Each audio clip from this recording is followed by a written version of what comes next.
All right, Diana Steele talking nutrition and, well, keeping on the apple theme, apple season coming up. Tis the season, fall harvest. Our apples are coming in, so yes, they're delicious actually. Lots of activity on Twitter from local farmers markets and that sort of thing, saying we have new apple products too. So. Yes, go line up. Yeah, exactly. Get on the bandwagon. All right, we have Craig on the line from Kelowna today. Hi, Craig. Hello there. Hi, what's your question for Diana? I have celiac disease, and I'm told that I can drink distilled vodka, or should I be drinking potato vodka?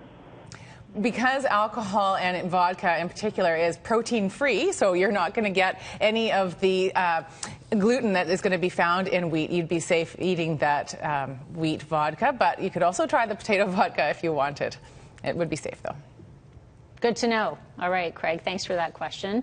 We get a lot of questions about gluten. Gluten has become a big issue with folks these days. In grocery stores, specialty stores used to be the only place you could get gluten-free products. Now but it's now everywhere. Grocery stores have specific sections. So is it something that we all should be concerned about, or is it just something if you specifically have a gluten intolerance that you need to worry about? If you have celiac disease, then you absolutely need to be avoiding it 100%. And in order to be healthy, you must follow a completely gluten-free diet.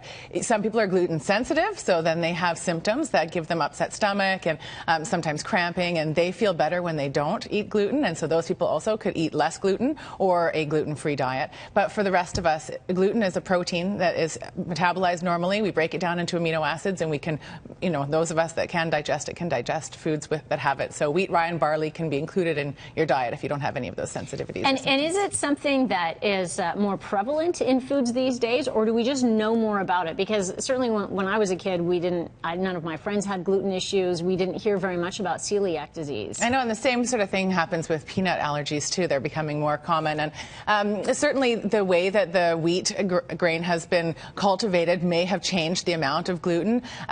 However, we know that the testing for celiac disease is much more common now and much more accurate. So people are actually getting diagnosed for celiac disease more regularly, and they're actually figuring out why they've got these symptoms rather than just living with them. Very good. Interesting. All right, Carrie from Oliver's on the line. Hi, Carrie. Hi, I'm just had an ostomy bag repaired after 2 years, and I'm interested in fruit and vegetables that could help me on my journey to repair. Yeah, so depending on your level of digestion and how you're feeling, slowly increasing the amount of fiber is a really good strategy. And the vegetables and fruits that have the most fiber are those that still have their skin on. If you're finding that you're getting a lot of gas, then cooking your vegetables a little bit and cooking your fruit can help to help break down some of that fiber, but it won't eliminate the total amount of fiber that's in there, so that can help as well. Of course, the more antioxidants you get, the better, because that's helping with your healing. So go for variety and don't eliminate any of them. It's a good idea to include them all. All right, good luck, Carrie. Thanks for calling. You talked about getting the most out of fruits and vegetables with the skin on.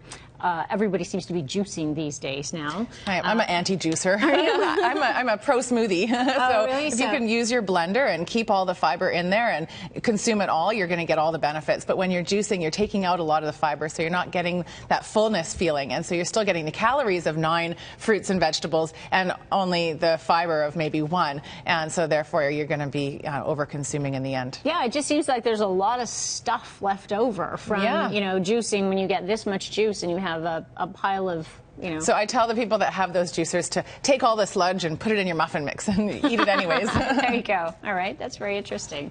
What else when we head into the winter months now when we're talking about nutrition? I know a lot of people sort of tend to forego the salads and go with the heartier, warmer kinds of meals at this time of year. So what are some of the things that we should be looking out for to make sure we're not packing on the pounds over the winter? Yeah, the amount of oil that we use when we're roasting potatoes and roasting vegetables can make a big difference, because 1 teaspoon of fat is still going to give you about 45 calories. So if you can spray your oil onto your potatoes rather than pouring on the olive oil when you're roasting your potatoes and your beets and things like that. The root vegetables are going to be part of our diet a little bit more than those leafy greens, and they have more calories. So being mindful of the total portions and still having some of your vegetables and fruit that are lower in calories as well. So your peppers and zucchinis and squashes are going to be lower in calories than things like your beets and your carrots and your potatoes. Also, also, going into winter, it's time to think about your vitamin D. If you don't normally take vitamin D throughout the year, come October, it's time to start taking your vitamin D supplements, October until April, because we have less sunshine. So 600 international units is what's recommended for adults under the age of 50, and 800 to 1,000 for over 50. Okay, and are those units that could be available in your multivitamin if you take multivitamins, or do you take it as an added supplement on top of that? Most multivitamins have about 400 international units. So then you could add in your extra 200 by 2 cups of milk or 2 cups of soy milk or almond fresh. And then if you wanted to do an additional supplement just to make sure that you're getting it all, or if you're not taking a multivitamin, then you could take the vitamin D separately. And some fish oils have the vitamin D in them now too, so you can get the fish oils with the vitamin D and you only have to take one supplement. Oh, there you go. Yeah. All right. Pat's on the line from Mission. Pat, how are you today?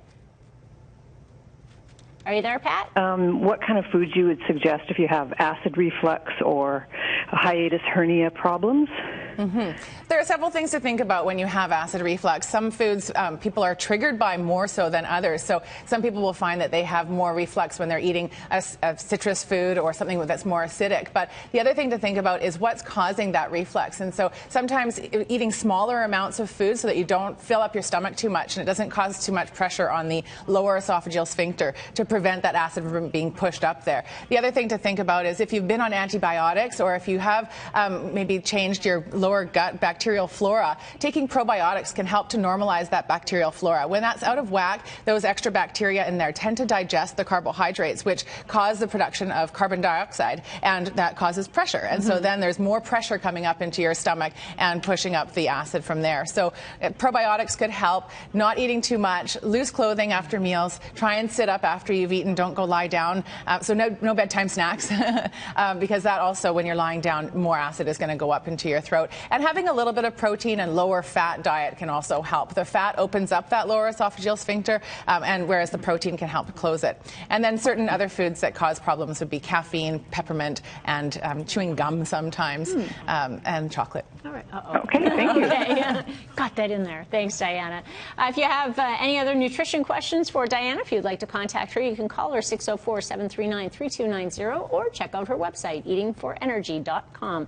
You can also follow Diana on Twitter @eatingforenergy. Thanks so much.